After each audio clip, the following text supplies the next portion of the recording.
Bom dia, é um prazer estar aqui com todos vocês. E eu comecei essa história depois de um congresso mundial de AIDS. Eu me interessei, eu sou cancerologista de formação, trabalhei 20 anos no Hospital do Câncer e nos anos 80, comecinho dos anos 80, eu fiz um estágio no Memorial Hospital de Nova York. Nova York era o epicentro da epidemia de AIDS naquele momento. E fiquei muito interessado pela doença porque eu dirigia o serviço de imunologia no Hospital do Câncer. E, de repente, aparece uma doença que ninguém sabia que agente etiológico tinha, em que as pessoas tinham câncer, depressão imunológica e infecções de repetição. Era tudo que eu gostava de estudar naquela época. Eu fiquei fascinado pela doença. Eu lembro que eu saía do hospital 11 horas da noite, ficava na biblioteca o tempo inteiro, vendo artigos, xerocando, lendo. E aí comecei a acompanhar o que acontecia com a AIDS. Em 1985, foi um congresso em Estocolmo e vi o representante da Organização Mundial da Saúde, que era responsável pela coordenação dos programas contra a AIDS, colocar um slide no finalzinho da palestra dele, que era um texto do Dante Alighieri na Divina Comédia, que dizia que o pior dos infernos está reservado para aqueles que se omitem nos momentos de crise. Eu fiquei com essa frase na cabeça. Naquela época, a AIDS era tratada pela empresa como uma peste gay. E era uma doença considerada a doença dos homossexuais e que tinham a ver com o comportamento homossexual, com essa pouca vergonha desses homens que faziam sexo com homens. E eu voltei, escrevi um artigo para o Estado de São Paulo explicando o que se sabia da AIDS até aquele momento. O diretor de redação era o Miguel Jorge e ele deu um destaque grande numa edição de domingo, chamada na primeira página, publicou, e eu achei que eu ficaria em paz com a minha consciência a partir daí.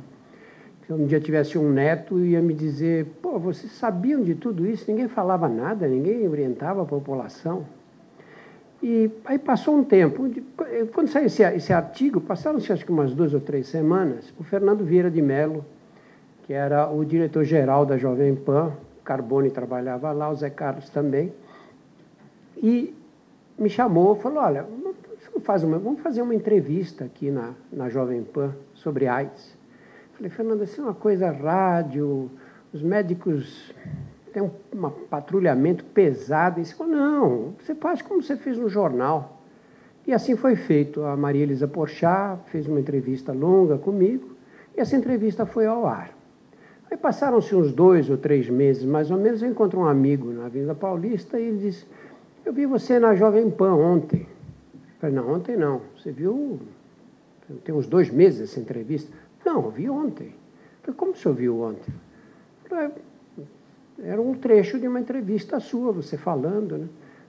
Eu liguei para o Fernando, falei, Fernando, você passou outra vez a entrevista? Ele falou, não, eu dividi em fragmentos e estou rodando na programação. Eu falei, como é que você faz uma coisa dessa? Você está louco? Eu subi, eu estava perto da Jovem Pan, subi e fui falar com ele. Eu falei, você está passando isso na programação? Ele falou, pois é, porque a informação curta, assim, tem um impacto muito maior. Eu falei, mas Fernando, é uma coisa ruim para mim, a gente devia ter combinado isso antes. Ele falou, não, mas tem que pensar no serviço que nós estamos prestando dessa maneira.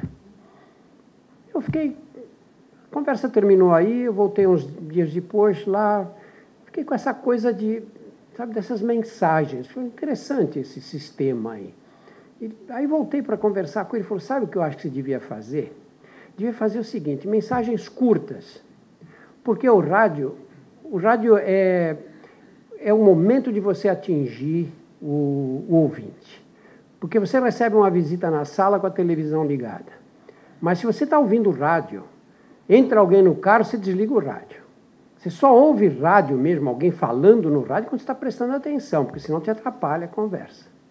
O rádio é um meio muito mais quente, então é a hora de você atingir. E se a mensagem for curta, o motorista está chegando no lugar, ele ainda para um pouquinho, porque ele sabe que aquilo vai terminar logo. Agora, se tem 5 minutos, ele não tem mais esse tempo. Legal. E como é que você acha que eu devo fazer isso? Ele falou, você deve começar assim. Aqui é o Dr. Drauzio Varela. Eu falei, não, eu não vou fazer isso de jeito nenhum. Vão achar que estou fazendo propaganda de mim mesmo. Ele falou, mas tem que fazer, porque quem é? uma voz no rádio, quem é? É um jornalista, é alguém que estava passando na rua, você tem que dizer que é um médico, ninguém se conhece nessa cidade. E aí, para encurtar a história, nós começamos a fazer essas mensagens. E eu aprendi algumas coisas com elas. Primeiro, que ele tinha total razão, a mensagem tem que ser curta. Segundo, que mensagens muito gerais correm o risco de ficar perdidas. Se eu digo, não faça sexo sem camisinha, uma senhora de 70 anos de idade, viúva, sem vida sexual, não usa esse tipo de informação. E uma menina jovem que está começando a vida sexual, essa tinha que receber uma mensagem mais enfática do que essa, não uma mensagem negativa. E comecei, então, a discriminar os grupos com os quais eu queria falar. Aí dizia assim, você que toma droga na veia, naquela época a cocaína injetável era moda, não é? Era a droga da moda, era o crack de hoje, era a cocaína injetável. Aliás, o crack substituiu a cocaína injetável. Então, a mensagem era para quem usa droga injetável. Quem não usa não recebia, não se interessava por ela. E essas mensagens foram rolando na programação da Jovem Pan durante muitos anos. E aí nós começamos a fazer a mesma coisa numa rádio, aliás, acho que voltou, a 89 FM, a Rádio Rock.